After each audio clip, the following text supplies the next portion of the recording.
Hello and welcome to Krista So Crafty. My name is Krista and I appreciate you being here. For this project, you're going to need some elastic cord, one focal bead, 61 beads in total. I used 44 of these black beads and 17 of these silver beads to make my pattern. Use the beads of your choice to make your pattern for your barefoot sandal.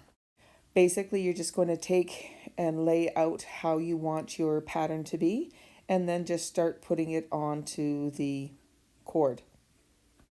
To begin beading, we are going to start placing our beads on here, and whatever your pattern is, mine is 2 black and a silver, 2 black and a silver for this part. And this part will go around the ankle, and then we will start working on the rest of it, the part that goes across the top of your foot and around your toe. So as you can see, I'm using this little plate to hold the beads, but I'm also using it to put my elastic cord underneath of it so that as I'm putting my beads on, I'm not going to lose the beads going off the opposite end.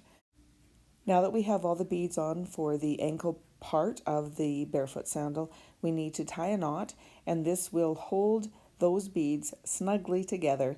Don't pull it tight. You don't want to pull the elastic or anything, but just make it so that there is a knot there to hold the beads in place.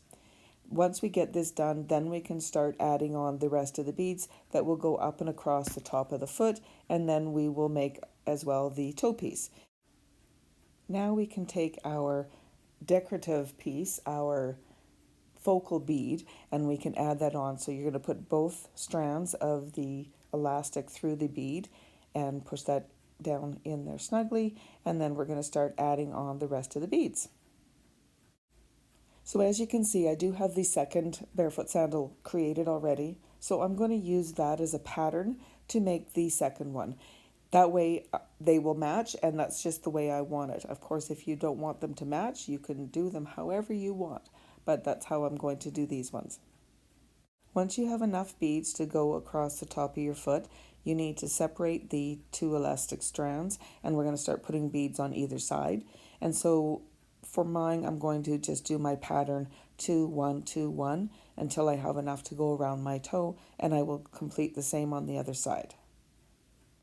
We're almost done the barefoot sandal, so this last piece is to ensure that you A, have enough beads to go around your toe, and B, you want to make sure that you tie knots at the end to make sure that the beads are not going to fall off or that the knot is not going to come undone.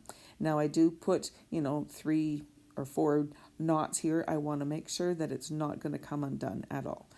And when you're pulling on the elastic to tighten the knot, make sure you don't pull too tight, that you're pulling the elastic inside the ring that goes around your toe. And then what I'm going to do is I'm going to take the ends of the elastic and I'm going to feed them back through the beads that go around the toe portion. You don't want to cut it right where we tied the knot, because if that knot comes loose, your beads will come off and then your barefoot sandal will be ruined. Thank you for joining me today as we made these beaded barefoot sandals. I hope you enjoy them. If you enjoy this content, please give my video a thumbs up, consider subscribing, and as usual, I will put some videos here for you to watch until the next time I upload some videos. Thank you again for joining me today on Krista So Crafty, and happy crafting.